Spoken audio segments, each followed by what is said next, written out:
औज़ुबिल्लाहिमिनश्शैतानिर्रजीम बिस्मिल्लाहिर्रहमानिर्रहीम। हे फ्रेंड्स, मैं सैयदा उज़्मा ज़ैदी आपकी स्पिरिचुअल हीलर आप तमाम व्यूवर्स को अपने चैनल स्पिरिचुअल हीलिंग में वेलकम करती हूँ। फ्रेंड्स, आज की वीडियो में मैं बात करूँगी कि अगर आप किसी भी किस्म के एडिक्शन में मुब्तला हैं, अगर आप किसी भी किस्म की चीज़ से एडिक्टेड हैं, अगर आपकी कोई एक या कई किस्म की बैड हैबिट्स हैं, तो ये इस बात का इंडिकेशन है कि आपका कनेक्शन आपके रब के साथ नहीं है। ये इस बात का इंडिकेशन है कि आपका कनेक्शन आपके क्रिएटर से, आपके पैदा करने वाले से टूटा हुआ है। आप जिस भी रिलीजन के मानने वाले हैं, आप जिस भी कास्ट कल्चर को मानने वाले हैं, आप जिस भी सुप्रीम पावर को मानने वाले हैं, अल्लाह को, गॉड को, गॉडेस को, भगवान को, ईश्वर को, राम को या रहमान को, लेकिन गाइज़ अगर आपको किसी भी किस्म का एडिक्शन है तो जान लें कि इस चीज़ की एडिक्शन में शैतान ने आपको मुब्तला किया हुआ है ताकि आप रहमान से दूर हो जाएं। आपको आपकी बैड हैबिट्स में डेविल ने बांधा हुआ है ताकि डिवाइन के साथ जो आपका कनेक्शन है वो टूट जाए और आप अपने बनाने वाले से, पैदा करने वाले से दूर हो जाएं। सो फ्रेंड, इससे पहले कि मैं आपको इसकी डिटेल बताऊं कि कैसे आपकी एडिक्शन की वजह से आपका कनेक्शन अल्लाह से टूटा हुआ है, पहले हम बात करेंगे कि एडिक्शन है क्या। फ्रेंड्स, एडिक्शन का मतलब होता है किसी चीज़ का आदी हो जाना, किसी चीज़ की लत लग जाना, कोई चीज़, कोई काम एक्सेस में करना, लिमिट से ज़्यादा करना। आपकी कोई भी आदत जिसे आप रिपीटेडली, कंटिन्यूसली, कॉन्स्टेंटली करते हैं तो वो बड़ी आसानी से लत बन सकती है। एडिक्शन का मतलब नशा, एडिक्शन का मतलब कोई भी ऐसा काम जिसे करने से इंसान को मज़ा आए और उसे छोड़ने से तकलीफ़ हो।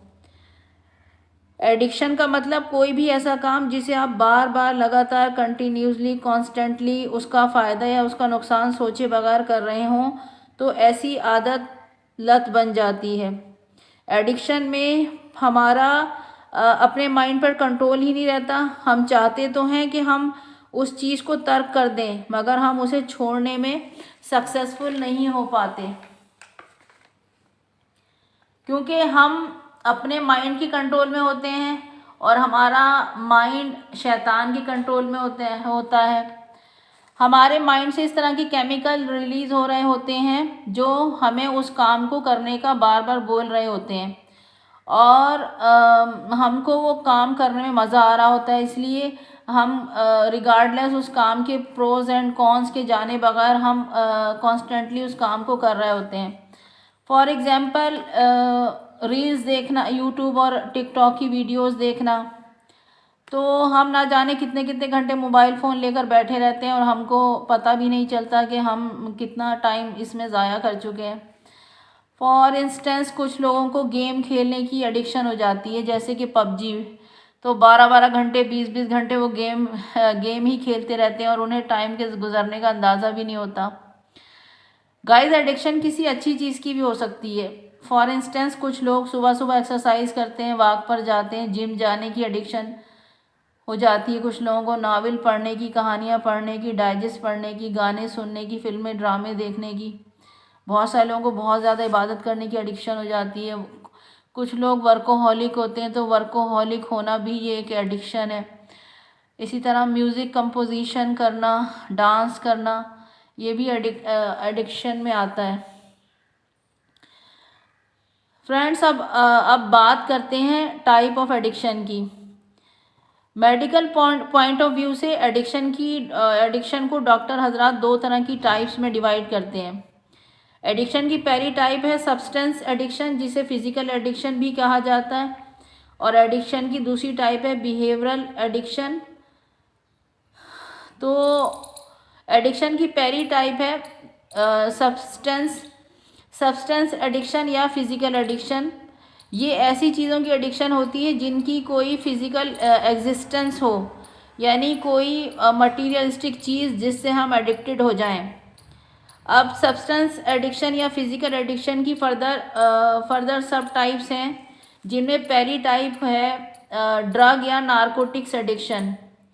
तो ड्रग या नारकोटिक एडिक्शन ऐसी एडिक्शन है कि कोई शख्स इसको लेता है तो छोड़ नहीं पाता, वो मुस्तकिल तौर पर इसकी ज़रूरत को महसूस करता रहता है और आहिस्ता आहिस्ता इसकी मिकदार को बढ़ाता चला जाता है और उसे करने में उसे मज़ा आता है और उसे छोड़ने में उसे तकलीफ़ होती है। अब ड्रग या नारकोटिक्स एडिक्शन की फर्दर हमारे पास सब टाइप्स हैं, जिसमें ओपिएट्स आ जाती है, जिसे ओपियोइड भी कहते हैं यानी अफीम। अब ये ओपिएट्स के अंदर जो मज़ीद टाइप्स आती हैं इसकी वो है morphine, heroine, codeine, pain killers, methadone.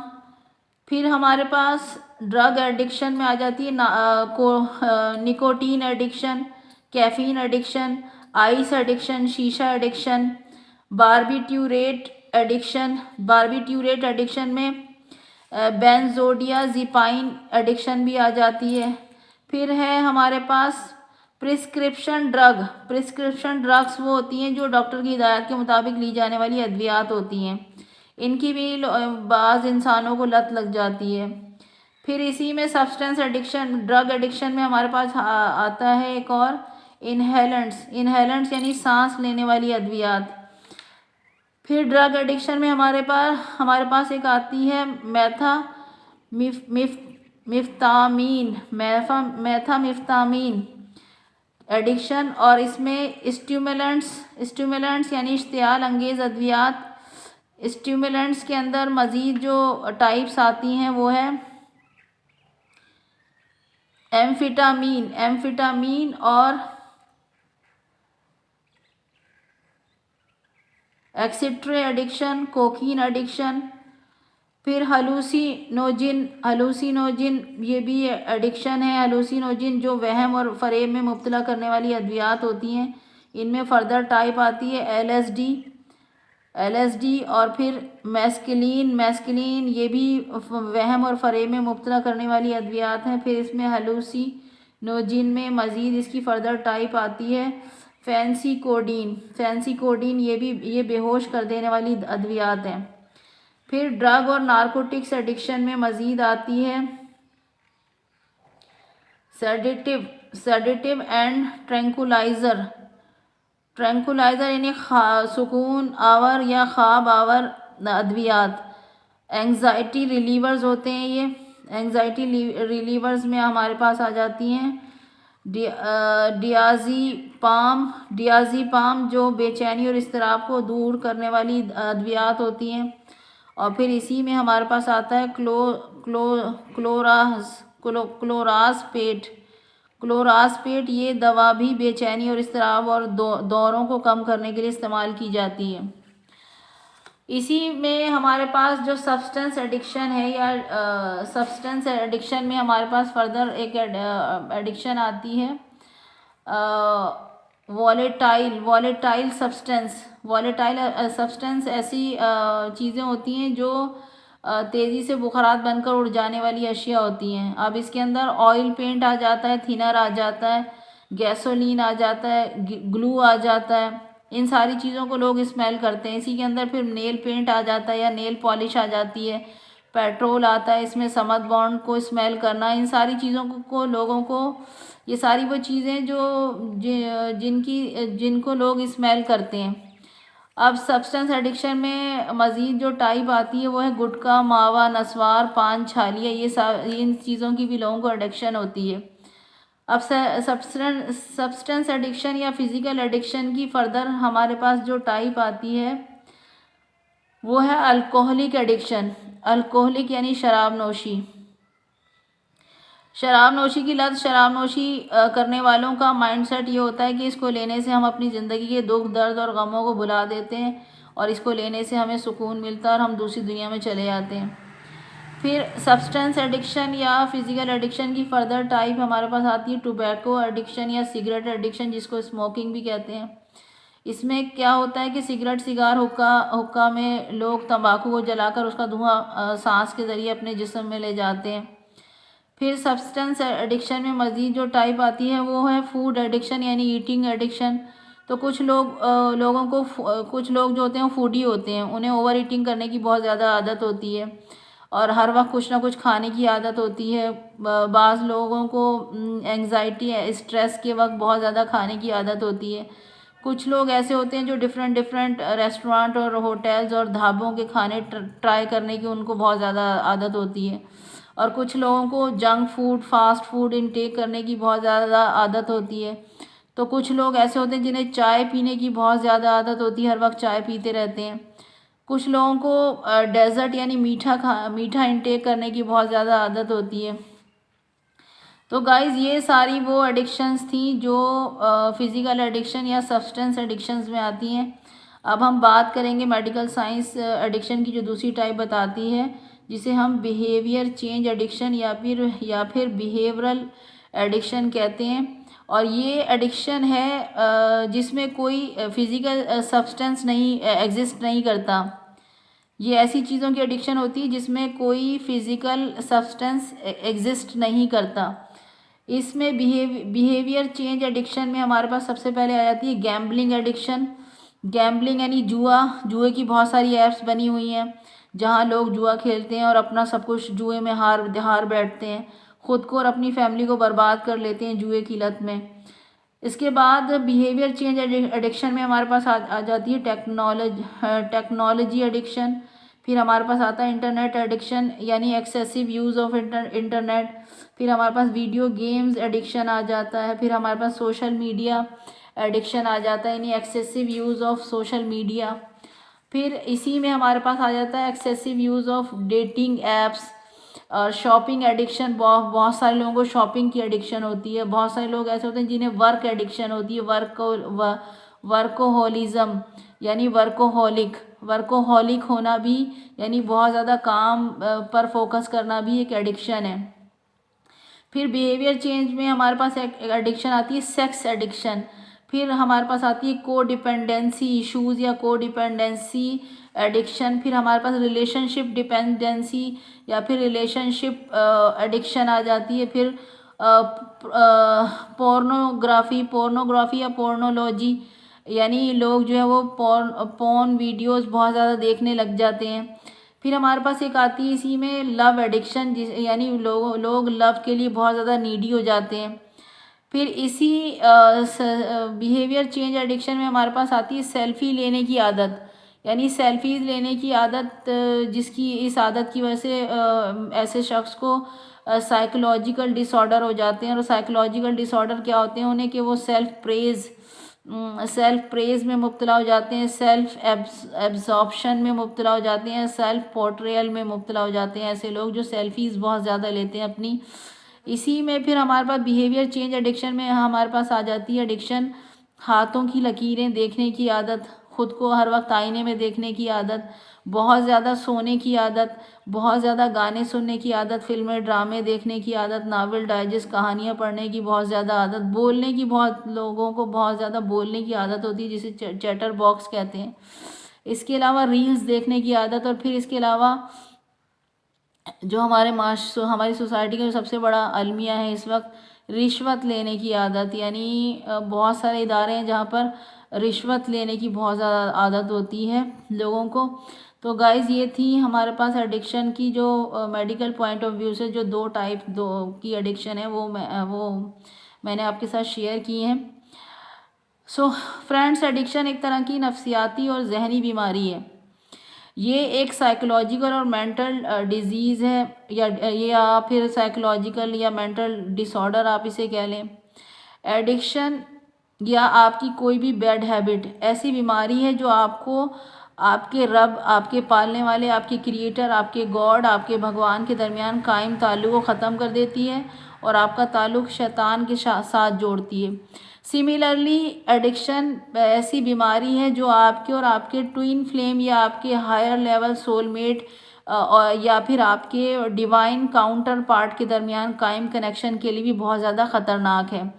आपकी कोई भी एडिक्शन आप दोनों डिवाइन काउंटर पार्ट के ताल्लुक़ को ख़त्म कर सकती है, स्पेशली वो लोग जो किसी किस्म की सोल जर्नी में होते हैं या फिर स्पिरिचुअल जर्नी में होते हैं, या फिर वो लोग जो ट्विन फ्लेम जर्नी में होते हैं, या फिर वो लोग जो चक्रास असेंशन जर्नी में होते हैं।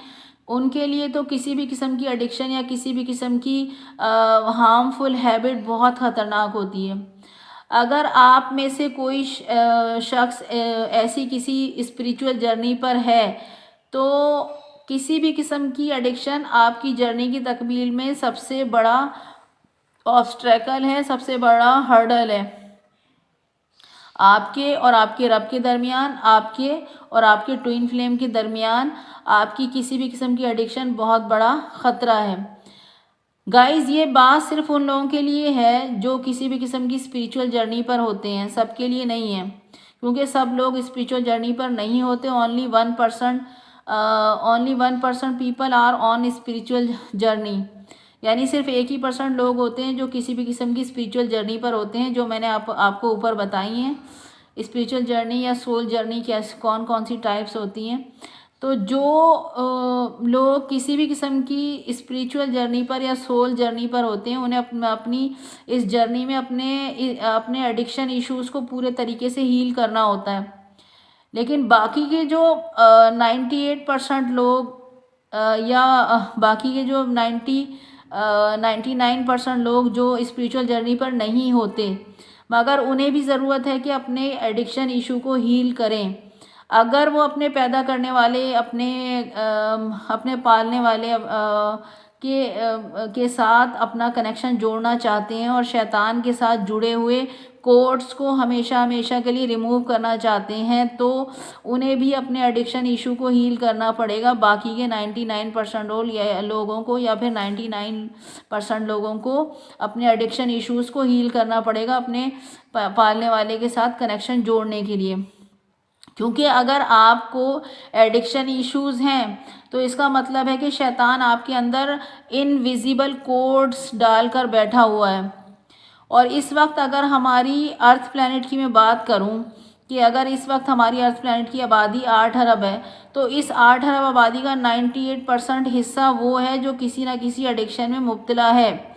सिर्फ 2% लोग ऐसे हैं इस अर्थ प्लैनेट के ऊपर जो इस एडिक्शन इशू से ख़ुद को फ्री कर चुके हैं और अपना कनेक्शन डेविल से ख़त्म करके डिवाइन के साथ जोड़ चुके हैं, या फिर अभी वो इस प्रोसेस में हैं। अगर उन्होंने पूरे तरीके से अपने इस एडिक्शन इशू को हील नहीं किया 2% लोगों ने, तो वो इस प्रोसेस में हैं, हील करने वाले प्रोसेस में हैं, और वो किसी ना किसी सोल जर्नी या स्पिरिचुअल जर्नी पर होंगे वो लोग।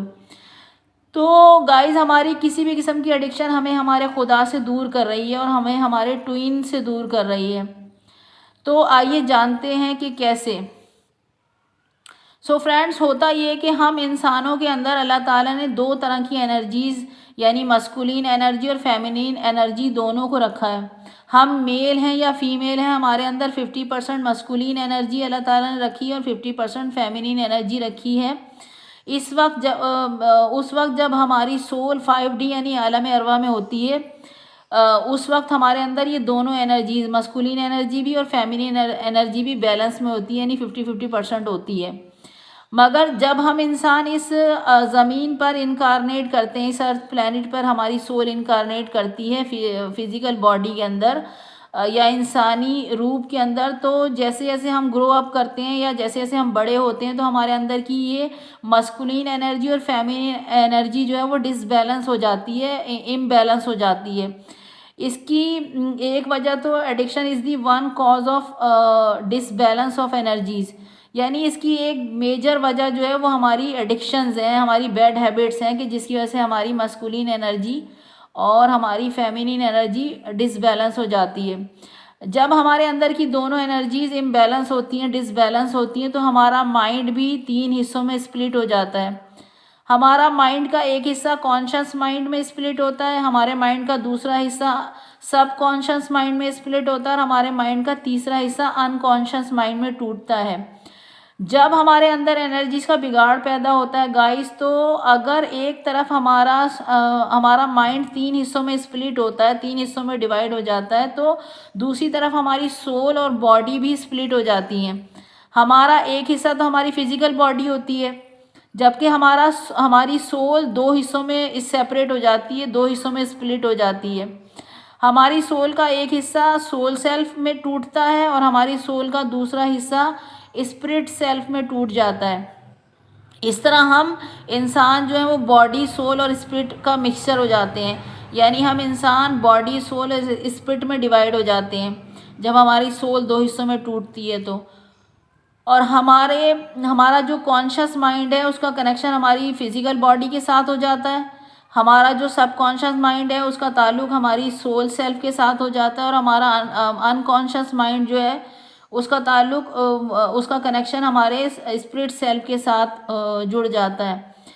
मीन्स कि जब हमारे अंदर एनर्जीज का सेपरेशन होता है, हमारी मस्कुलिन और फेमिनिन, यानी हमारी मस्कुलिन और फेमिनिन एनर्जी अलग अलग हो जाती हैं, तो यही सेपरेशन हमारी सोल के अंदर भी होता है और माइंड के अंदर भी होता है। माइंड 3 हिस्सों में स्प्लिट होता है और सोल 2 हिस्सों में स्प्लिट होती है, और तीसरा हिस्सा हमारी फिजिकल बॉडी होती है।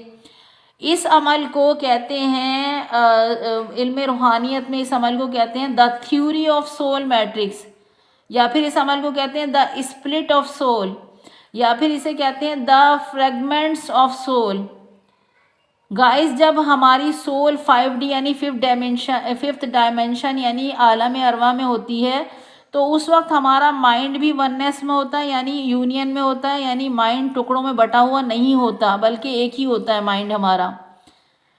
सिमिलरली हमारी जो सोल होती है वो भी आलम अरवा में वननेस में होती है, यूनियन में होती है, यानी एक होती है। मगर इस अर्थ प्लैनेट पर इनकारनेट करने के बाद हमारे माइंड पर शैतान का कंट्रोल होने के बाद हमारे अंदर एनर्जीज़ का इम्बैलेंस होता है, तो साथ ही साथ माइंड और सोल और बॉडी के अंदर भी सेपरेशन हो जाता है, और हमारे अंदर होने वाला सेपरेशन हमारी बॉडी के बाहर की तरफ प्रोजेक्ट करता है, जिसकी वजह से हमारे और हमारे खुदा के दरमियान, हमारे बनाने वाले, हमारे पैदा करने वाले, हमारे क्रिएटर के दरमियान में भी सेपरेशन हो जाता है, और हमारे ट्विन के दरमियान में भी सेपरेशन हो जाता है, और हमारे और इस यूनिवर्स के दरमियान में भी सेपरेशन हो जाता है। यानी हम अलग हो जाते हैं और यूनिवर्स अलग हो जाती है, हम अलग हो जाते हैं और ये हमारा खुदा हमसे अलग हो जाता है, हम अलग हो जाते हैं और हमारा ट्विन हमसे अलग हो जाता है।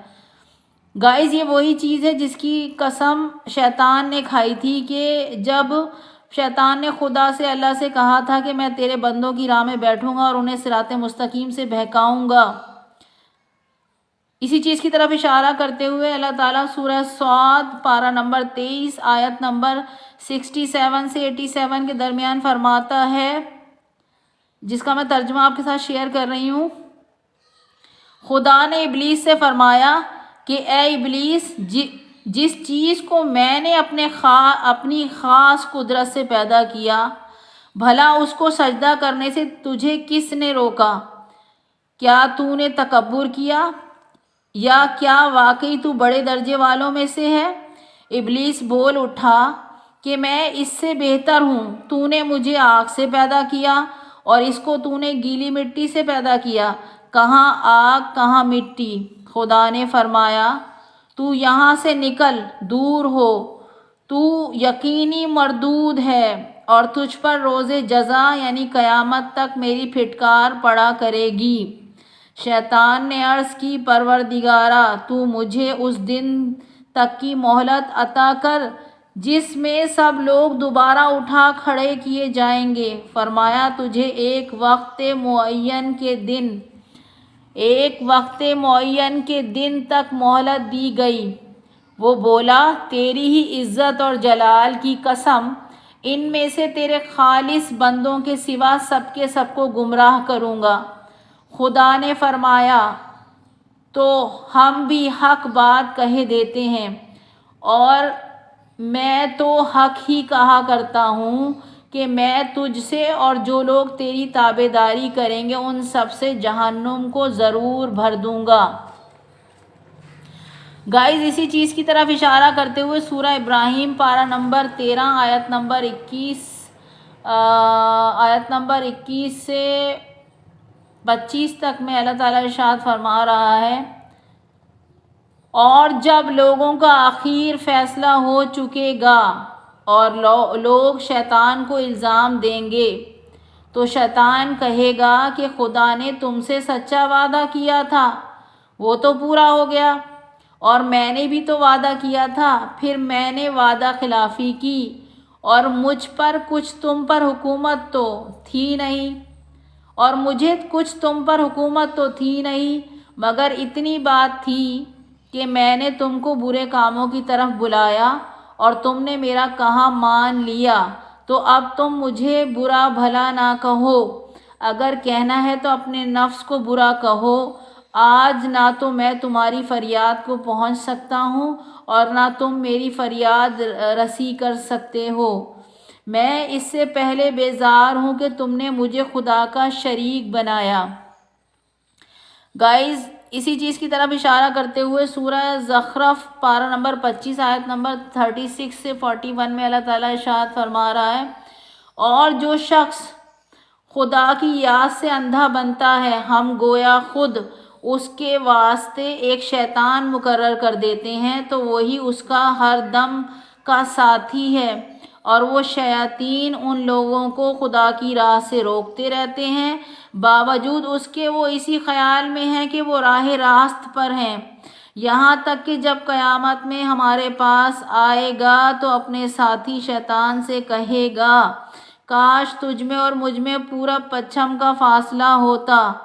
गर्ज शैतान भी क्या ही बुरा रफ़ीक है, और जब तुम नाफरमानियाँ कर चुके तो शयातीन के साथ तुम्हारा अजाब में शरीक होना भी आज तुमको अजाब की कमी में कोई फ़ायदा नहीं पहुंचा सकता।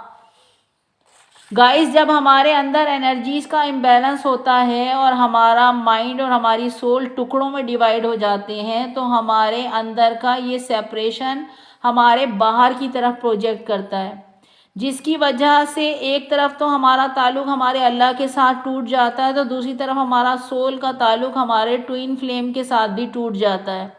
हमारा ट्विन फ्लेम हमारा वो जोड़ा होता है जिसे अल्लाह ताला ने हमारी सोल ही से पैदा किया है, यानी हमारा ट्विन हमारा सोल का आधा हिस्सा होता है। हमारी सोल का आधा हिस्सा हमारी बॉडी में है, तो हमारी सोल का दूसरा आधा हिस्सा हमारे ट्विन की बॉडी में होता है। हमारा ट्विन हमारा डिवाइन काउंटर पार्ट होता है, हमारा ट्विन हमारा डिवाइन लव होता है, हमारा ट्विन हमारा ट्रू लव होता है। लेकिन अगर हमें एडिक्शन इश्यूज़ होते हैं तो एक तरफ तो हमारा कनेक्शन हमारे रब के साथ टूटता है, तो दूसरी तरफ हमारा कनेक्शन हमारे ट्विन के साथ टूट जाता है। और जब अल्लाह हमारी ज़िंदगी में हमारे ट्विन को भेजता है तो हम उसे पहचान ही नहीं पाते, हालांकि वो हमारी ही सोल का आधा हिस्सा है, मगर हम इस एडिक्शन इशू की वजह से अपनी ही सोल के आधे हिस्से को, अपने अदर हाफ को, अपने ट्रू लव को, अपने डिवाइन लव को जो अल्लाह ताला ने हमारे लिए बनाया होता है, जब वो हमारी ज़िंदगी में आता है तो हम उसको पहचान ही नहीं पाते और उसको छोड़कर किसी कार्मिक से शादी कर लेते हैं और अपनी दुनिया और आखिरत दोनों को बर्बाद कर लेते हैं और ख़ुद को शैतान के हाथों में सौंप देते हैं। गाइस, इस वक्त हमारी अर्थ प्लैनेट की 98% आबादी ऐसी है जिन्होंने अपने ट्विन को छोड़कर कार्मिक से शादी कर रखी है। सिर्फ 1.9% लोग ऐसे होते हैं जिन्होंने अपने सोलमेट से शादी की है या फिर अपने हायर लेवल सोलमेट से शादी की है, जबकि सिर्फ 1.1% लोग ऐसे होते हैं, यानी सिर्फ एक ट्विन कपल, किसी एक ट्विन कपल को कई सदियों के बाद ये मौका मिलता है खुदा की जानिब से कि वो यूनियन में आ सकें। अब ये कौन खुशनसीब ट्विन होते हैं जिन्हें अल्लाह ताला की रज़ा से एक साथ आने का मौका मिलता है या यूनियन में आने का मौका मिलता है?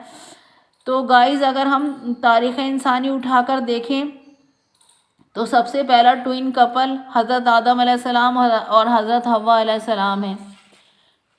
इसके बाद मोहम्मद और आले मोहम्मद ट्विन कपल हैं एक दूसरे के। फिर 1,24,000 अम्बिया एक दूसरे के ट्विन कपल हैं, और फिर सूफिया कराम इस कैटेगरी में शामिल हैं।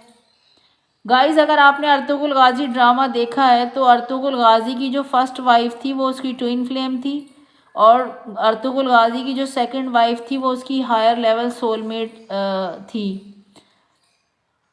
सो फ्रेंड्स, जिस भी शख्स को एडिक्शन इश्यूज़ होते हैं वो अनकॉन्शियसली अपने ट्विन पार्टनर को खुद से दूर कर देता है, उसको पुश कर देता है, खुद से दूर कर देता है और कार्मिक रिलेशनशिप को चूज़ कर लेता है। उन मैरिज पार्टनर को चूज़ कर लेता है जो उसे अब्यूज़ करते हैं, जो उसे मैनिपुलेट करते हैं, जो उसका एडवांटेज लेते हैं। वो शख्स हमेशा ऐसे रिलेशनशिप को चूज़ करता है जो उसे कभी भी इमोशनली सेटिस्फाई नहीं कर पाते, जो उन्हें इमोशनली हर्ट करते हैं। वो ऐसे रिलेशनशिप को चूज़ करता है हमेशा, और ख़ुद को वो उसकी ये जस्टिफिकेशन देता है कि सारी दुनिया के स्पाउस ऐसे ही होते हैं, तो इसलिए मेरा स्पाउस भी ऐसा ही है। गाइस, सारी दुनिया के स्पाउस इसलिए ऐसे हैं क्योंकि 98% आबादी हमारे इस अर्थ प्लैनेट की ऐसी है जिसने अपने उस पार्टनर से शादी नहीं की जिसे अल्लाह ताला ने उसके लिए पैदा किया था, बल्कि इस सारी दुनिया ने 98% आबादी ने कार्मिक से शादी कर रखी है। आपका स्पाउस किसी और का ट्विन है और आप किसी और के ट्विन हैं। तो गाइस, इल्म रूहानियत में एडिक्शन की 2 टाइप्स हैं। पहले मैंने जो एडिक्शन की 2 टाइप्स बताई थी वो मेडिकल साइंस के पॉइंट ऑफ व्यू से बताई थी। अभी जो मैं आपको एडिक्शन की 2 टाइप्स बता रही हूँ ये इल्म रूहानियत की रूह से एडिक्शन की 2 टाइप्स हैं। पहली टाइप है एडिक्शन की साइकोलॉजिकल एडिक्शन और दूसरी टाइप है स्पिरिचुअल एडिक्शन। सो गाइस, पहले हम बात करते हैं साइकोलॉजिकल एडिक्शन कि साइकोलॉजिकल एडिक्शन क्या होता है इल्म रूहानियत की रूह से। साइकोलॉजिकल एडिक्शन यानी कि नफ्सियाती एडिक्शन, इसके होने की वजह ये है कि अगर किसी शख्स के साथ बचपन में कोई हादसा पेश आया हो, बचपन में उसे अपने पेरेंट्स से, अपने सिबलिंग से, अपने रिलेटिव से कभी प्यार ना मिला हो, कभी रेस्पेक्ट ना मिली हो, उसके तमाम रिश्तेदार उसके लिए नार्सिसिस्ट हों, एनर्जी वैम्पायर हों, उसके तमाम रिश्तेदार उसके लिए अब्यूज़िव हों, या फिर उसके वालिदैन ना हों, तो रिश्तेदारों ने उसे जिन रिश्तेदारों ने उसकी परवरिश की हो, उन रिश्तेदारों ने उसे फिज़िकली और वर्बली अब्यूज़ किया हो, या फिर जो चाइल्ड लेबर्स होते हैं तो वो छोटे बच्चे जो जहाँ काम करते हैं, मेहनत मजदूरी करते हैं, वहाँ उन्हें फिज़िकली या वर्बली अब्यूज़ किया जाता हो, या फिर यतीम बच्चे हों कि जिनके मदर या फादर ना हो और स्टेप मदर या स्टेप फादर का जुल्म सहा हो ऐसे बच्चों ने। ये सारे लोग हमेशा जितने भी रिश्ते मैंने ऊपर बताए, ये सारे लोग हमेशा उसे डांटते हों, उस पर चीखते चिल्लाते हों, उसे मारते पीटते हों, उसे गाल गलौज करते हों, उसके साथ उसे लेट डाउन फील कराते हों, उसे left out in the cold feel कराते हों, उसे कोल्ड शोल्डर्स दिखाते हों, उसकी इंसल्ट करते हों, उसे कभी किसी भी किस्म की मेंटल इमोशनल सेटिस्फेक्शन ना मिली हो इन रिश्तों से, या फिर बचपन में कई तरीके का कोई ट्रॉमा हो गया हो उसके साथ, या सेक्सुअल ट्रॉमा हो गया हो उसके साथ, या फिर किसी भी किस्म का ट्रॉमा हो सकता है, कोई बुलिंग एक्ट हो गया हो उसके साथ, या फिर वो किसी कार्मिक नार्सिसिस्ट के साथ फॉल इन लव हो गया हो और उस शख्स ने उसे चीट किया हो, या फिर उसका जो स्पाउस हो वो कार्मिक हो, नार्सिसिस्ट हो, एनर्जी वैम्पायर हो उसका स्पाउस। तो ऐसे ही लोग होते हैं जिन्हें चाइल्डहुड ट्रॉमाज या चाइल्डहुड वुंड्स होते हैं, तो जो किसी ना किसी बुरी चीज़ की एडिक्शन में मुब्तला हो जाते हैं। जिन लोगों को चाइल्डहुड ट्रॉमाज या चाइल्डहुड वुंड्स होते हैं, तो ऐसे ही लोग किसी ना किसी चीज़ के एडिक्शन में पड़ जाते हैं और वो अपने उस दर्द को, उस पेन को, उस गम को भुलाना चाहते हैं जो उन्हें इन लोगों से मिला होता है। तो वो अपने उस दर्द को भुलाने के लिए वो अपने अंदर हीलिंग नहीं करते, मीन्स के उसे मिलने वाले दर्दों ने उसके दिल को, उसकी रूह को जो ज़ख्मी किया होता है, जिन लोगों ने उसे अब्यूज़ किया होता है, जिन लोगों ने उसे उसकी सोल को और उसके दिल को हर्ट किया होता है, उस ज़ख़म दिए होते हैं रूह पर और उसके दिल पर जो ज़ख़म दिए होते हैं, तो वो शख्स अल्लाह की इबादत के ज़रिए से अपने हार्ट को, अपनी सोल के ज़ख़्मों को हील करने की बजाय उस दर्द का सलूशन अपने बाहर की दुनिया की चीज़ों में तलाश करने निकल जाता है। वो ये समझ ही नहीं पाता कि जो ज़ख़म लोगों ने उसके दिल पर लगाए हैं, उसकी रूह पर लगाए हैं, उनका मरहम सिर्फ़ और सिर्फ खुदा की इबादत में है। मगर वो करता क्या है, वो करता ये है कि उसे ऐसे शख्स को जिसे चाइल्डहुड ट्रॉमास होते हैं, जिसे चाइल्डहुड वुंड्स मिले होते हैं, तो ऐसा शख्स को डिपेंडेंसी इश्यूज़ में पड़ जाता है, उसे रिलेशनशिप डिपेंडेंसी इशू हो जाएंगे। ऐसा शख्स जो है वो सेक्स एडिक्शन में पड़ जाएगा, ऐसा शख्स जो है वो लव एडिक्शन में पड़ जाएगा, लव के लिए नीडी हो जाएगा, वो पोर्नोग्राफी पोर्नोलॉजी में पड़ जाएगा, पोर्न वीडियोस देखने लग जाएगा, ऐसे दोस्तों की संगत में पड़ जाएगा जो उसे गैम्बलिंग की तरफ ले जाएंगे, जो उसे अल्कोहलिक बना देंगे, ऐसे दोस्तों की तरफ चला जाएगा जो उसे ड्रग और नारकोटिक्स पर लगा देंगे, जो उसे प्रोस्टिट्यूशन पर लगा देंगे, ऐसे फ्रेंड्स की तरफ वो चला जाएगा, ऐसी बैड कंपनी को ज्वाइन कर लेगा। या फिर अपने दुखों को, अपने गमों को, अपने दर्दों को भुलाने के लिए, अपने चाइल्डहुड ट्रॉमास और अपने चाइल्डहुड वुंड्स को भुलाने के लिए वो लव एडिक्शन में पड़ जाएगा, वो लव रिलेशनशिप के लिए नीडी हो जाएगा। वो चाहेगा कि कोई आए, कोई ऐसा हो जो उसे प्यार करे, कोई ऐसा हो जो उसे उसके प्रॉब्लम्स को सॉल्व कर दे। ऐसा शख्स जो है वो हमेशा फैंटेसी वर्ल्ड में रहेगा, डे ड्रीमिंग करता रहेगा, ख्वाबों की दुनिया में पड़ा रहेगा, ताकि वो इसलिए ऐसा करता है ताकि अपने बाहर की जो रियलिटी है उसको भुला सके, अपने दर्दों को, अपने गमों को भुला सके जो उसे दूसरे लोगों से मिले हैं। लव एडिक्शन में क्या होता है गाइस, लव एडिक्शन में ये होता है कि जब भी किसी शख्स को लव एडिक्शन होता है तो वो हमेशा रिलेशनशिप बनाने के लिए डेस्परेट रहेगा, नीडी रहेगा, एक्स्ट्रा मैरिटल अफेयर्स में पड़ जाएगा, या फिर मल्टीपल सेक्स पार्टनर रखेगा, या फिर मल्टीपल लव पार्टनर रखेगा, और इस तरह के रिलेशनशिप के लिए वो अपनी मॉरल वैल्यूज़ को सेक्रीफाइस कर देगा। वो शख्स उसे खुद से दूर कर रहा होगा, वो जिसके लव में वो पड़ेगा वो शख्स उस शख्स को खुद से दूर कर रहा होगा, मगर ये शख्स उसके आगे प्यार के लिए बैक करेगा, रोएगा, तड़पेगा, सुसाइड करने की कोशिश करेगा उसके लिए। उसके दिमाग से कभी भी उस शख्स के थॉट्स ख़त्म नहीं होंगे, वो उसके बारे में कंटिन्यूसली कॉन्स्टेंटली सोचता रहेगा। उसके लिए अपने फ्यूचर को, अपने पर्सनल हैप्पीनेस को, अपने करियर को, अपनी हॉबीज़ को, अपने सेल्फ इंटरेस्ट को वो दाव पे लगा देगा। ऐसे शख्स के लिए वो अपनी सेल्फ रेस्पेक्ट को, अपनी सेल्फ इस्टीम को गिराता चला जाएगा, उसे बार बार सोशल मीडिया पर स्पाई करेगा, उसे स्टॉक करेगा, बार बार उसे मैसेजेस करेगा, कॉल करेगा, मगर वो शख्स जिसके लव में पड़ता है तो वो शख्स सिर्फ और सिर्फ अपने साथ बांधे रखने के लिए उसे बेड क्रम दे रहा होगा, और उसके उस पेन के मज़े ले रहा होगा। स्पेशली ऐसा वो लोग करते हैं जो ट्विन फ्लेम रनर्स होते हैं, जो अपने ट्विन फ्लेम से भाग रहे होते हैं, अपने ट्रू लव से, अपने डिवाइन लव से भाग रहे होते हैं। स्पेशली ऐसे लोग जो हैं वो लव एडिक्शन में पड़ते हैं, और फॉल ट्विन्स के यानी कार्मिक लोगों के लव एडिक्शन में पड़ जाते हैं। तो जो अपने ही ट्विन अपने उस साथी से दूर भाग रहे होते हैं जिसे अल्लाह ताला ने उसके लिए बनाया है, जिसे अल्लाह ताला ने उसकी आधी सोल से बनाया है, तो वो अपने ट्विन को छोड़कर हमेशा ऐसे रिलेशनशिप के पीछे भागते हैं जो उन्हें यूज़ करते हैं, जो उनका इस्तेमाल करके उन्हें छोड़ के चले जाते हैं टिश्यू पेपर की तरह, जो उनका एडवांटेज लेते हैं, जो उन्हें मैनिपुलेट करते हैं, जो उनके साथ उनके पैसे की वजह से या किसी और लालच की वजह से जुड़े हुए होते हैं। मगर वो अपने उस ट्विन से दूर भागते हैं जो ट्विन अनकंडीशनल लव करता है उनके साथ, जो उनका ट्विन उन्हें अनकंडीशनल सपोर्ट दे रहा होता है, उससे वो दूर भाग रहे होते हैं। तो वो ऐसे रिलेशनशिप में रह ही नहीं पाते जहाँ उन्हें हाई फ्रीक्वेंसी लव या डिवाइन लव मिल रहा होता है। ऐसा लव जो हर नजासत, हर गलाजत और हर लालच और हर खुदगर्जी से पाक होता है, जो हर दिखावे से पाक होता है, उस लव से वो दूर भाग रहे होते हैं।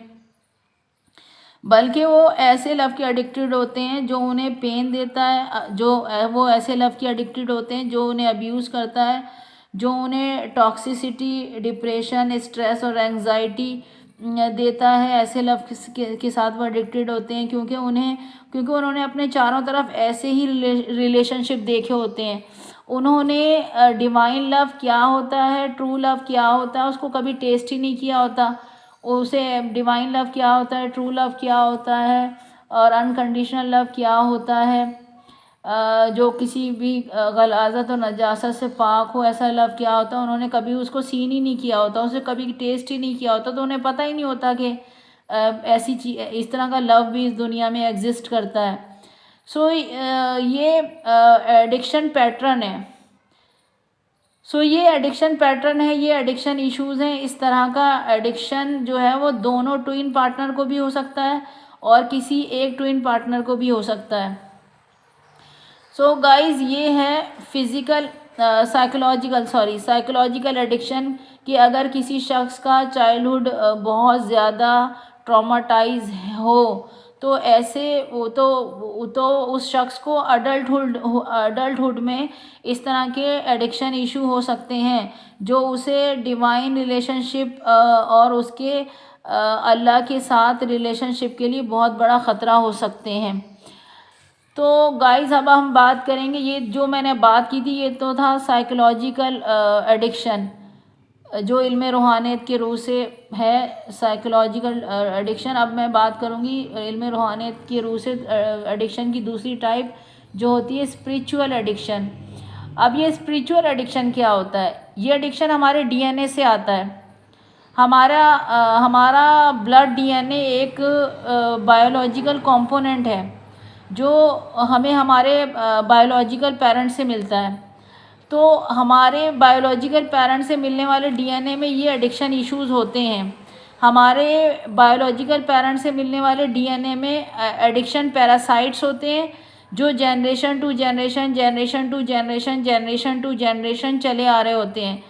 फ्रेंड्स, अगर एक तरफ अपने बायोलॉजिकल पेरेंट्स से मिलने वाले डीएनए में उनके फिज़िकल फीचर्स, उनके कलर कॉम्प्लेक्शन, उनका स्किन टोन, उनकी हैबिट्स, उनके इमोशंस, उनकी फीलिंग्स, उनकी साइकोलॉजिकल डिसऑर्डर, साइकोलॉजिकल डिजीज़ या फिर उनकी फ़िज़िकल डिजीज़ या फ़िज़िकल डिसऑर्डर या फिर फ़िज़िकल डिसेबिलिटीज़ या फिर इमोशनल डिज़ीज़ या मेंटल डिज़ीज़ को, उनके फोबियाज़ को, उनके फियर्स को, उनकी ग्रीड को, उनकी टेम्पटेशंस को, उनके ट्रॉमास को, उनके दुख दर्द परेशानियों को, उनके गुनाहों को, उनकी बीमारियों को अगर हम एक तरफ कैरी कर रहे होते हैं अपने ब्लड लाइन के अंदर, तो दूसरी तरफ हम अपने बायोलॉजिकल पेरेंट्स से मिलने वाले डीएनए में स्पिरिचुअल एडिक्शन इश्यूज़ को भी कैरी कर रहे होते हैं। फ्रेंड्स, ह्यूमन डीएनए जो 80% ह्यूमन डीएनए जो है वो 80% जंक है। उसके अंदर ट्रांस जनरेशन ट्रॉमास होते हैं, इसके अंदर ट्रांस जनरेशन कर्सेस होते हैं। ह्यूमन डीएनए के अंदर 80% नेगेटिव फैमिली पैटर्न्स होते हैं। तो इसी डीएनए में एडिक्शन पैरासाइट्स भी होते हैं जो हमें बायोलॉजिकल, वो डीएनए जो हमें अपने बायोलॉजिकल पेरेंट्स से मिला होता है अपनी ब्लड लाइन के अंदर, इस डीएनए में एडिक्शन पैरासाइट्स भी होते हैं। ये एडिक्शन पैरासाइट्स जो होते हैं ये एनर्जी पैरासाइट्स होते हैं, एनर्जी की फॉर्म में होते हैं। और ये पैरासाइट्स छोटे छोटे मैग्नेट की तरह के या छोटे छोटे टिक्स की तरह के या फिर छोटी छोटी मकड़ियों की तरह के या फिर चींटियों की तरह के होते हैं। और ये एडिक्शन पैरासाइट्स हमारे बायोलॉजिकल डीएनए से निकलकर हमारी सोल बॉडीज़ को टारगेट करते हैं। सबसे पहले हमारी सोल की इथरिक बॉडी को टारगेट करते हैं ये एडिक्शन पैरासाइट्स। गाइस, ये जो हमारी जो फिज़िकल बॉडी है इसके अंदर मज़ीद 12 बॉडीज़ और हैं। हमारी इस फिज़िकल बॉडी के अंदर मज़ीद 12 बॉडीज़ और हैं। जैसा कि मैंने आपको पहले बताया कि शैतान हमारी सोल को 2 हिस्सों में डिवाइड कर देता है। सोल का एक हिस्सा हमारा सोल सेल्फ कहलाता है, जबकि सोल का दूसरा हिस्सा स्पिरिट सेल्फ कहलाता है। मैंने आपको पहले बताया। तो हमारी सोल का जो सोल सेल्फ वाला पार्ट है उसके अंदर मज़ीद 7 बॉडीज़ और होती हैं, जबकि हमारी जो सोल का जो स्पिरिट सेल्फ वाला पार्ट है उसमें भी मज़ीद 5 बॉडीज़ और होती हैं। इस तरह हमारी इस फिज़िकल बॉडी के अंदर 12 बॉडीज़ और होती हैं। जो हमारी सोल सेल्फ वाला पार्ट है, सोल का जो हमारी सोल सेल्फ वाला पार्ट है उसे सब्टल बॉडी भी कहते हैं, उसे स्पिरिचुअल बॉडी भी कहते हैं। और इस सोल सेल्फ वाले पार्ट में मज़ीद 7 बॉडीज़ और हैं जिसे जो बिलतरतीब हैं, मैं आपको नाम बता रही हूँ इनके। पहली जो हमारी सोल सेल्फ की जो पहली बॉडी है वो है इथरिक बॉडी, दूसरी है इमोशनल बॉडी, तीसरी मेंटल बॉडी, चौथी एस्ट्रल बॉडी, पांचवी इथरिक टेम्पलेट, छठी सेलेस्टियल बॉडी, सातवीं कैथरिक बॉडी। तो ये वो बॉडीज 7 बॉडीज़ वो हैं जो हमारी सोल सेल्फ वाले पार्ट के अंदर हैं। हमारी सोल के सोल सेल्फ वाले पार्ट में ये 7 बॉडीज़ आती हैं। फिर हमारा जो स्पिरिट से हमारी सोल का जो स्पिरिट सेल्फ वाला पार्ट है उसको लाइट बॉडी भी कहते हैं, उसे मोनार्डिक सेल्फ भी कहते हैं और उसे मोनार्डिक बॉडी भी कहते हैं। अब इस जो स्पिरिट से हमारी सोल का जो स्पिरिट सेल्फ वाला जो पार्ट है उसके अंदर मज़ीद 5 बॉडीज़ और आती हैं। वो हैं पहली बॉडी है हायर हार्ट बॉडी, फिर है निफिलियम बॉडी, फिर है सोलर बॉडी, फिर है लूनर बॉडी, फिर है कॉस्मिक अवतार सेल्फ। तो गाइज़ ये हमारी ये सोल बॉडीज़ हमारी फिज़िकल बॉडी का ब्लूप्रिंट होती हैं। ये जो मैंने आपको 12 बॉडीज़ बताई हैं कि हमारे इस फिज़िकल बॉडी के अंदर 12 बॉडीज़ मज़ीद और हैं, तो ये हमारी सारी सोल बॉडीज़ हमारी फ़िज़िकल बॉडी का ब्लूप्रिंट हैं। हमारी इन तमाम सोल बॉडीज़ के अंदर नाड़ी सिस्टम होता है। सोल बॉडीज़ के अंदर नाड़ी सिस्टम होता है। अब ये नाड़ी सिस्टम क्या होता है, आप इसको ऐसे समझें कि जैसे हमारी फिज़िकल बॉडी के अंदर CNS सिस्टम होता है। CNS सिस्टम यानी सेंट्रल नर्वस सिस्टम होता है हमारी फिज़िकल बॉडी में, तो नाड़ी सिस्टम CNS सिस्टम का ब्लूप्रिंट होता है। जैसे हमारे दिमाग को पैगाम पहुंचाने के लिए हमारी फिज़िकल बॉडी में नर्व्स होती हैं, ऐसे ही हमारी सोल बॉडीज़ में भी बहुत सारी नर्व्स होती हैं, फाइबर्स होती हैं जो हमारी सोल के चक्रास के साथ कनेक्टेड होती हैं। हमारी सोल बॉडीज़ में 114 चक्रास होते हैं जिन्हें आप एनर्जी बटन्स भी कह सकते हैं। तो हमारी सोल की नाड़ी इस चक्रास के साथ जुड़ी हुई होती हैं। इन तमाम नाड़ीज़ में 2 नाड़ीज़ जो हैं वो सिग्निफिकेंट होती हैं। एक नाड़ी इंगला नाड़ी कहलाती है, दूसरी नाड़ी पिंगला नाड़ी कहलाती है। जो नाड़ी हमारी राइट हैंड साइड पर होती है उसे पिंगला नाड़ी कहते हैं। जो नाड़ी हमारी लेफ्ट हैंड साइड पर होती है उसे इंगला नाड़ी कहते हैं। इंगला नाड़ी फेमिनिन एनर्जी को डिनोट करती है, जबकि पिंगला नाड़ी मस्कुलिन एनर्जी को डिनोट करती है। और ये दोनों नाड़ीज़ हमारी स्पाइनल कोड के शुरू होने वाले मकाम से उठकर हमारे थर्ड आई चक्रा के मकाम पर जाकर मिलती हैं। हमारा जो थर्ड आई चक्रा होता है गाइस, ये हमारी दोनों आईब्रो के दरमियान में होता है, यानी हमारी नाक के बिल्कुल ऊपर के सीध पे। यहाँ पर ये दोनों नाड़ीज़ जो हैं वो इंगला नाड़ी पिंगला नाड़ी हमारी स्पाइनल कोड नीचे से उठकर स्पाइनल कोड के नीचे वाले मकाम से उठकर यहाँ ये नाड़ीज़ हमारे थर्ड आई चक्रा पे दोनों मिलती हैं, इंगला नाड़ी और पिंगला नाड़ी। लेकिन इन दोनों मेन नाड़ीज़ और चक्रास के दरमियान में जो है वो काउंटलेस छोटी बड़ी नाड़ीज़ होती हैं, यानी छोटी बड़ी सोल फाइबर या सोल नर्व्स होती हैं जो इन चक्रास से जुड़ी हुई होती हैं और इन 2 मेन नाड़ी से जुड़ी हुई होती हैं बहुत सारी और सोल फाइबर्स और सोल नर्व्स। तो गाइस हमारे DNA में यानी ह्यूमन DNA में एडिक्शन पैरासाइट्स हमारे वालिदैन के ब्लड लाइन से आते हैं और हमारी सोल बॉडी के नाड़ी सिस्टम पर अटैक करते हैं और उस वक्त करते हैं जब हम अपनी माँ के पेट में होते हैं। तो जैसे ही ये एडिक्शन पैरासाइट्स हमारी सोल बॉडी पर अटैक करते हैं तो हमारी सारी नाड़ीज़ यानी हमारी सोल नर्व्स और सोल फाइबर डैमेज हो जाती हैं उनके एडिक्शन पैरासाइट्स के अटैक करने से, तो और ख़राब हो जाती हैं और गलने सड़ने लगती हैं, इनमें टूट फूट होना शुरू हो जाती है। और जब छोटी छोटी नाड़ीज़ ख़राब होती हैं तो हमारी सोल की जो 2 अहम नाड़ीज़ हैं, इंगला नाड़ी और पिंगला नाड़ी, ये दोनों नाड़ीज़ स्प्लिट हो जाती हैं, सेपरेट हो जाती हैं, दोनों थर्ड आई चक्रा के मकाम से हटकर अलग अलग हो जाती हैं।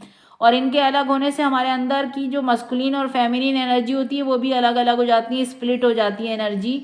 दोनों एनर्जीज जो है वो हमारे अंदर इम्बैलेंस हो जाती हैं, डिसबैलेंस हो जाती हैं। और माइंड जो है वो हमारा 3 हिस्सों में स्प्लिट हो जाता है और सोल और फिज़िकल बॉडी में भी डिसकनेक्शन हो जाता है और सोल जो है वो 2 हिस्सों में डिवाइड हो जाती है और फिज़िकल बॉडी हमारी अलग हो जाती है। सो गाइज ये एक स्पिरिचुअल इन्फेक्शन है, ये एक तरीके का स्पिरिचुअल इन्फेक्शन है और ये इन्फेक्शन बहुत डीप लेवल का होता है और ये इन्फेक्शन हमारे इनहेरेंट ब्लड लाइन से आता है। ये स्पिरिचुअल इन्फेक्शन अराउंड 5000 साल से नस्ल इंसानी के ब्लड लाइन में चला आ रहा है, यानी हज़रत आदम अलैहिस्सलाम के बाद से ये addiction issues human blood line में चले आ रहे हैं, नस्ल दर नस्ल, नस्ल दर नस्ल, नस्ल दर नस्ल। इन एडिक्शन इश्यूज़ की वजह से जितने भी लोग हैं वो सारे कार्मिक हैं। जितने भी अर्थ प्लैनेट के ऊपर जितने भी लोग हैं वो सारे कार्मिक हैं, यानी 98% आबादी हमारी कार्मिक है, और वो कार्मिक रिलेशनशिप ही को चूज़ करते हैं इस एडिक्शन इशू की वजह से। और अपने ट्विन फ्लेम के ऊपर वो कार्मिक रिलेशनशिप को चूज़ करते हैं और ट्विन फ्लेम को छोड़ देते हैं, या फिर दूसरे किस्म के एडिक्शन में मुब्तला रहते हैं। तो वो कभी भी अपनी सोल से ऐसे लोग जुड़ नहीं पाते, वो कभी भी अपने माइंड से नहीं जुड़ पाते, उनका माइंड वननेस में नहीं आ पाता, उनकी सोल कभी वननेस में नहीं आ पाती, ऐसे उनकी मौत हो जाती है। माइंड 3 हिस्सों में स्प्लिट हुआ होता है, सोल 2 हिस्सों में स्प्लिट हुई भी होती है, फिजिकल बॉडी अलग होती है, ऐसे उनकी मौत हो जाती है। वो कभी अपनी सोल से और अपने माइंड से जुड़ ही नहीं पाते, ना सोल वननेस में आती है 98% आबादी की, ना माइंड वननेस में आ पाता है, और उनका सारा फोकस बस सिर्फ और सिर्फ खा लिया, पी लिया, सो गए, फिल्में देख ली, ड्रामे देख लिए, स्मार्टफोन पर घंटों गुजार दिए, game apps, gambling apps, dating apps पर घंटों ज़ाया कर दिए, पढ़ाई कर ली, नौकरी कर ली, शादी कर ली, फिर बच्चे हो गए, फिर बच्चों की परवरिश में लग गए, फिर उनकी बच्चों की शादियों और बच्चों की जॉब की फ़िक्रों में ज़िंदगी गुजार दी, और एक दिन मौत और एक दिन मलकुल मौत जो है वो सामने आके खड़ा हो गया। तो ऐसे लोग कभी भी अपने आप से, अपनी सोल से, अपने रब से जुड़ ही नहीं पाते और ना जुड़ने का सोचते हैं। इसे कहते हैं गाइस, इल्म रूहानियत में इसे कहते हैं स्पिरिचुअल मैट्रिक्स, या फिर इसे कहते हैं एंसेस्ट्रल फैमिली या जनरेशनल कर्सेस, या फिर इसे कहते हैं नेगेटिव फैमिली पैटर्न। इन सारी चीज़ों में शैतान ने हमें बांध रखा होता है। गाइस, जब हम में से कुछ लोग जो चोज़न वन होते हैं, यानी इस वक्त जो हमारी अर्थ प्लैनेट की आबादी 8 अरब आबादी और जो 100% है, तो हम में से जो कुछ लोग जो चोज़न वन होते हैं, जिन्हें अल्लाह ताला दूसरे बंदों की हिदायत के लिए चुन लेता है, जो 2% होते हैं, सिर्फ आबादी का 2% होते हैं। तो जब वो अपनी स्पिरिचुअल जर्नी पर, या अपनी ट्विन फ्लेम जर्नी पर, या अपनी सोल जर्नी पर, या चक्रास हीलिंग जर्नी पर, या सोल असेंशन जर्नी पर, या सोल अवेकनिंग जर्नी पर जाते हैं, तब उन्हें ये नाड़ी सिस्टम हील करना होता है। क्योंकि हमारी सोल का जो नाड़ी सिस्टम है वो एक तरीके का कनेक्शन है हमारी सोल के साथ, हमारी स्पिरिट के साथ, और हमारी फिज़िकल बॉडी के साथ, और हमारे माइंड के साथ जुड़े रहने का, और हमारे रब के साथ, और या फिर यूनिवर्सल एनर्जी के साथ जुड़े रहने का कनेक्शन है नाड़ी सिस्टम। जब हमारा नाड़ी सिस्टम डैमेज हो जाता है तो हम अपनी सोल को फील ही नहीं कर पाते, हम अपने माइंड को के दूसरे हिस्सों को फील ही नहीं कर पाते, हम अपनी सोल के दोनों हिस्सों को फील ही नहीं कर पाते। हम अपने अल्लाह के साथ हमारा कनेक्शन टूट जाता है, हमारे ट्विन फ्लेम के साथ हमारा कनेक्शन टूट जाता है, यूनिवर्स के साथ हमारा कनेक्शन टूट जाता है। तो इस वक्त जो 98% आबादी है अर्थ प्लैनेट की, वो ऐसी ही है जिनकी फिज़िकल बॉडी, सोल और माइंड स्प्लिटेड हैं। फिज़िकल बॉडी भी स्प्लिटेड है, सोल भी स्प्लिटेड है, माइंड भी स्प्लिटेड है, सेपरेटेड है, जिसकी वजह से उनका कनेक्शन उनके खुदा के साथ और यूनिवर्स के साथ टूटा हुआ है। वो यूनिवर्स की तरफ से आने वाले मैसेजेस को, यूनिवर्स की अपने अल्लाह और यूनिवर्स की तरफ से आने वाले सिग्नल्स को रिसीव ही नहीं कर सकते, डाउनलोड ही नहीं कर सकते, क्योंकि नाड़ी सिस्टम के डैमेज होने की वजह से हम अपनी सोल को फील ही नहीं कर सकते, और सोल का कनेक्शन अल्लाह और यूनिवर्स से टूट जाता है। हमारी सोल से कनेक्शन, हमारी सोल से कनेक्शन और हमारी यूनिवर्स से और अल्लाह से कनेक्शन इसी नाड़ी सिस्टम की वजह से जुड़ा हुआ होता है। मगर जब ये नाड़ी सिस्टम डैमेज होता है तो हमारा कनेक्शन हर चीज़ से टूट जाता है। नाड़ी सिस्टम में इलेक्ट्रिकल इम्पल्सेस होते हैं जो एनर्जीज़ को यूनिवर्स से रिसीव करते हैं और हमारे चक्रास में ट्रांसमिट करते हैं। अगर नाड़ीज़ डैमेज हो जाएंगी तो हमारा कनेक्शन अल्लाह से और यूनिवर्स से टूट जाएगा। फिर हमारे ब्रेन से हमारी सोल और हमारी फिजिकल बॉडी का कनेक्शन टूट जाएगा और हमारे अंदर की मस्कुलिन और फेमिनिन एनर्जी स्प्लिट हो जाएंगी, अलग अलग हो जाएंगी because of this addiction issue. तो गाइस, किसी भी किस्म की एडिक्शन हमारे लिए बहुत बड़ा ख़तरा है, बहुत ख़तरनाक है। गाइस, अब हम बात करते हैं कि आखिर ये एडिक्शन इशू हील कैसे होगा। फिर अब अगर इस एडिक्शन इशू ने सब कुछ बर्बाद कर दिया कि अल्लाह से भी हमारा कनेक्शन तोड़ दिया, हमारे ट्विन के साथ भी हमारा कनेक्शन तोड़ दिया, हमारे अंदर की दोनों मस्कुलिन और फेमिनिन एनर्जीज़ को अलग अलग कर दिया, हमारे चक्रास को ब्लॉक्ड कर दिया, हमारी सोल को 2 हिस्सों में डिवाइड कर दिया, हमारे माइंड को 3 हिस्सों में डिवाइड कर दिया और हमारा कनेक्शन जो है वो अल्लाह से टूट गया, यूनिवर्स से टूट गया। यूनिवर्स से और अल्लाह से की तरफ से आने वाले मैसेजेस हमें नहीं मिल रहे, या हमारे मैसेजेस अल्लाह तक और यूनिवर्स तक पहुंच ही नहीं पा रहे। तो इतना कुछ बर्बाद हो गया, इतना कुछ सब कुछ ख़राब हो गया है इस एडिक्शन इशू की वजह से। तो फिर आखिर सवाल ये पैदा होता है, आपके माइंड में सवाल पॉपअप हो रहा होगा कि फिर हम इस एडिक्शन इशू को हील कैसे करें आखिर। तो गाइज, हम यही बात करते हैं कि आखिर एडिक्शन इशू को हील कैसे किया जाए। ये तभी हील होगा जब आप अपने अंदर की जर्नी पर जाएंगे, जब आप अपने अंदर फोकस करेंगे। क्योंकि जिस 7 आसमानों वाली कायनात को आप बाहर ढूंढ रहे हैं, जिस 7 आसमानों वाली कायनात को आप बाहर तलाश कर रहे हैं, वो 7 आसमानों वाली कायनात आपके अंदर मौजूद है। इसी चीज़ की तरफ इशारा करते हुए अल्लामा इकबाल अपने इंसान से फरमा रहे हैं कि इंसान अपनी वर्थ को पहचान। इकबाल क्या फरमा रहे हैं, ना तू ज़मी के लिए है, ना तू आसमां के लिए है, जहाँ है तेरे लिए तू नहीं जहाँ के लिए। निशाने राह दिखाते थे जो सितारों को, तरस गए हैं उसी मर्दे राहवाह के लिए। फिर इकबाल इंसान को उसका मकाम और मर्तबा याद दिलाते हुए फरमाते हैं, नाचीज़ जहाँ महो परवीं तेरे आगे, नाचीज़ ये जहाँ महो परवीं तेरे आगे, वो आलम मजबूर है तू आलम आज़ाद। गाइस, जब आप खुद के बारे में जानेंगे, जब आप खुद को समझेंगे, तभी आप अपने पैदा करने वाले को समझेंगे और यूनिवर्स को समझेंगे और अपने ट्विन फ्लेम को समझेंगे। इसीलिए मौला कायनात मौला अली इब्न अबी तालिब अलैहिस्सलाम ने फरमाया, जिसने खुद को पहचान लिया गोया उसने अपने रब को पहचान लिया। अपने एडिक्शन इश्यूज को ख़त्म करने के लिए आपको अपने माइंड को डिसिप्लिन में लाना होगा। आपका माइंड जो हर वक्त सोच रहा है, ओवर थिंकिंग कर रहा है, उसको बंद करना होगा। अगर आपका माइंड हर वक्त किसी ऐसी चीज़ के बारे में सोचता रहता है जिस चीज़ से या जिस इंसान से आप एडिक्टेड हैं, तो आपको अपने माइंड का कंट्रोल अपने हाथ में लेना होगा और उस चीज़ के लगातार सोचने से ख़ुद को रोकना होगा। ये आपकी रिस्पॉन्सिबिलिटी है कि आप अपने माइंड को ऑब्सेसिव थॉट से रोकें, अपने अंदर के नेगेटिव इमोशंस को रोकें, बार बार डे ड्रीमिंग करने से, बार बार फैंटेसी वर्ल्ड में जाने से ख़ुद के माइंड को रोकें।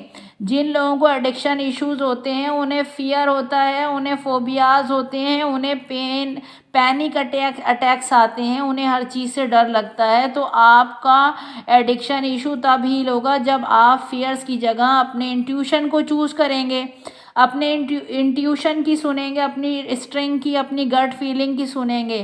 क्योंकि आपकी इंट्यूशन कनेक्ट करती है डिवाइन पावर से, यूनिवर्सल पावर से। अपनी पर्सनल विल की जगह डिवाइन विल को चूज़ करें। सेल्फिश और सेल्फ सेंटर्ड ना बने, बल्कि डिवाइन विल को चूज़ करें। मीन्स कि अगर अल्लाह ने आपकी लाइफ में आपका ट्विन फ्लेम भेजा है तो उसको चूज़ करें, उसको चूज़ करना ही डिवाइन विल को चूज़ करना है। लेकिन अगर आपने अपने ट्विन की जगह किसी कार्मिक को चूज़ कर लिया तो गोया आपने अपने फेयर को चूज़ कर लिया, आपने अपने इंट्यूशन की नहीं सुनी। तो गोया आपने डिवाइन विल पर अपनी पर्सनल विल को, अपनी सेल्फिशनेस को चूज़ कर लिया। गोया आपने वही काम किया जो शैतान ने हज़रत आदम अलैहिस्सलाम को सजदा करने से इनकार करके किया था। अपने ट्विन को चूज़ ना करना और उस पर किसी कार्मिक को चूज़ कर लेना ऐसा ही है जैसा इब्लीस ने हज़रत आदम अलैहिस्सलाम को सजदा करने से इनकार करके ख़ुद का शैतान होना चुन लिया था। गाइस, एडिक्शन इशू को हील करने के लिए अपने माइंड को डिसिप्लिन में लाएं, मेडिटेशन करें, इबादत करें, अपने सोल पर्पस को पूरा करें, अपना इनर वर्क करें, यानी अपने डार्क साइड, अपने शेडो साइड, अपने नेगेटिव साइड को हील करें। अपने अंदर जाएं, अपने अंदर जाकर अपनी बुराइयों को ख़त्म करें, अपने अंदर झांकें कि मेरे अंदर कौन कौन सी बुराई है, उन बुराइयों को ख़त्म करें। अपनी सोल को अवेकन करें, अपनी सोल को इनलाइटमेंट की तरफ लेकर जाएं, अपने चक्रास को एक्टिवेट करें, अपने चक्रास को हील करें, क्योंकि अपनी सोल को अवेकन करने के लिए चक्रास का एक्टिवेट होना, चक्रास का अनब्लॉक होना, चक्रास का अनलॉक होना, चक्रास का ओपन होना ज़रूरी है। गाइस, अपने हार्ट को, अपने थर्ड आई चक्रा को, अपने सेक्रल चक्रा को हील करें। आपका हमारा जो सेक्रल चक्रा होता है वो होता है ये जो होता है वो यही सेक्रल चक्रा अगर ब्लॉक्ड हो जाए, हमारा जो सेक्रल चक्रा है वो हमारी बेली बटन पर होता है। तो यही हमारा सेक्रल चक्रा हमारा बेली बटन के मकाम पर होता है, यानी हमारे नाफ पर होता है, जहाँ हमारा नफ्स होता है। यही सेक्रल चक्रा अगर हम ब्लॉक्ड हो जाए, इनएक्टिव हो जाए, लॉक्ड हो जाए, तो ये सेक्रल चक्रा हमें इस 3D यानी इस थर्ड डायमेंशन यानी इस दुनिया से जोड़े रखता है, हुब्बे दुनिया में हमें मुब्तला करके रखता है। ये सेक्रल चक्रा अगर ब्लॉक्ड हो तो दुनिया की मोहब्बत को हमारे अंदर भर देता है और खुदा की मोहब्बत को हमारे अंदर से निकाल देता है, खुदा से दूरी का सबब बनता है। तो जब हमारा हार्ट चक्रा, हमारा थर्ड आई चक्रा और हमारा सेक्रल चक्रा और हमारी मस्कुलिन और फेमिनिन एनर्जीज़ बैलेंस में आएंगी और बैलेंस में आएंगी, तभी हमारी जान छूटेगी हर किस्म की एडिक्शन से और आप अपने अंदर मेजर शिफ्ट देखेंगे फिर, यानी मिरेक्लस चेंज देखेंगे आप अपने अंदर। आपको ऐसा लगे जब ये सारी चीज़ें हील हो जाएंगी तो आपको ऐसा लगेगा जैसे मैजिक हो गया, जैसे कोई मिरेक्लस चेंज आ गया आपके अंदर, क्योंकि आप अपने बाहर देखने की बजाय आप अंदर देखेंगे कि आप ही पूरे के पूरे चेंज हो गए हैं। आपका जो ओल्ड सेल्फ था, आपका जो ओल्ड वर्जन था वो ख़त्म हो गया और आप आपका एक न्यू वर्जन, एक न्यू सेल्फ दुनिया देखेगी और आप खुद देखेंगे। आप खुद को अंदर से मुकम्मल महसूस करेंगे तब आपके अतराफ़ आपका साथ देने वाला, आपको समझने वाला कोई हो ना हो, आप खुद के लिए काफ़ी होंगे। तब आप अकेले ही काफ़ी होंगे अपने लिए। आपको कभी भी किसी दूसरे की मदद की, किसी दूसरे के सहारे की, किसी दूसरे के मोहताजी की ज़रूरत ही महसूस नहीं होगी, क्योंकि आपकी दोनों एनर्जीज़ बैलेंस में आ चुकी होंगी। जब आपके अंदर एनर्जीज़ का बैलेंस होगा तब आपका ट्विन जो आपसे दूर भाग रहा था, आपको छोड़ के कार्मिक को आपके ऊपर चुन रहा था, तब वो आपको और आपको पहचान नहीं पा रहा था, अब वो आपको पहचानेगा। क्योंकि जब तक हमारे इनर वर्ल्ड में यानी हमारे अंदर एनर्जीज़ का सेपरेशन बना रहता है, उस वक्त तक हमारे आउटर वर्ल्ड में यानी हमारे बाहर भी एनर्जीज़ का सेपरेशन बना रहता है और हम अपने अल्लाह से, यूनिवर्स से और अपने ट्विन से सेपरेट रहते हैं। जब आपका ट्विन आपको पहचानेगा कि आप ही उसकी सोल का दूसरा हिस्सा हैं, तभी आप दोनों का यूनियन होगा और आप दोनों यूनियन में आएंगे।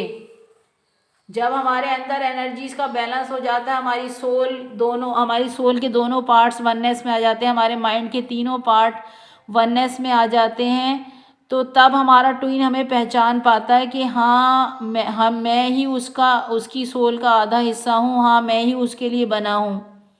तब वो हमें चूज़ करता है, हमारा ट्विन हमें चूज़ करता है और कार्मिक्स को हमारे ऊपर चूज़ नहीं करता, क्योंकि वो अपनी सोल को के दूसरे हिस्से को पहचान लेता है और वो ख़ुद को भी पहचान लेता है।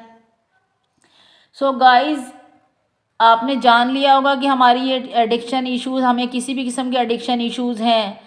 अब आप अपने अंदर झांक के देखिए कि आपको कौन कौन से एडिक्शन इश्यूज़ हैं, कौन कौन सी बैड हैबिट्स हैं। तो जान लें कि हमारे ये बैड हैबिट्स, हमारे ये एडिक्शन इश्यूज़ हमें अल्लाह से दूर कर रहे हैं, हमें यूनिवर्स से दूर कर रहे हैं और हमें हमारे ट्विन से दूर कर रहे हैं और हमें हमारी डेस्टिनी से दूर कर रहे हैं, क्योंकि डेस्टिनी भी तो हम तक नहीं पहुंच पा रही। जब अल्लाह ताला के मैसेजेस, यूनिवर्स के मैसेजेस हम तक नहीं पहुंच पा रहे, हम अपने ट्विन को नहीं पहचान पा रहे, उसके ऊपर कार्मिक्स को चूज़ करके कार्मिक से शादी कर लेते हैं, फिर आगे बच्चे भी कार्मिक, फिर पूरी दुनिया और आखिरत बर्बाद अपनी। तो क्या है कि हमें इन चीज़ों को अगर, तो हमारी डेस्टिनी भी हमसे दूर हो जाती है, हमारी डेस्टिनी भी हम तक नहीं पहुंच पाती। अल्लाह ने हमारे मुकद्दर में जो लिखा होता है वो भी हमें नहीं मिल पाता, क्योंकि जब आप अल्लाह ही से नहीं जुड़े हुए, जब आप यूनिवर्स से ही नहीं जुड़े हुए, जब आप अपने ट्विन से ही नहीं जुड़े हुए, तो फिर अल्लाह वो हमारी डेस्टिनी भी हमसे दूर हो जाती है। तो गाइज़, इन सारी चीज़ों को अगर पाना है तो हमें अपने एडिक्शन इश्यूज़ को हील करना होगा, हमें अपनी एडिक्शंस को छोड़ना होगा, हमें अपनी बैड हैबिट्स को छोड़ना होगा। सो गाइज़, अब तक के लिए इतना ही। मिलते हैं मेरी अगली वीडियो में, उस वक्त तक के लिए अल्लाह निगहदार।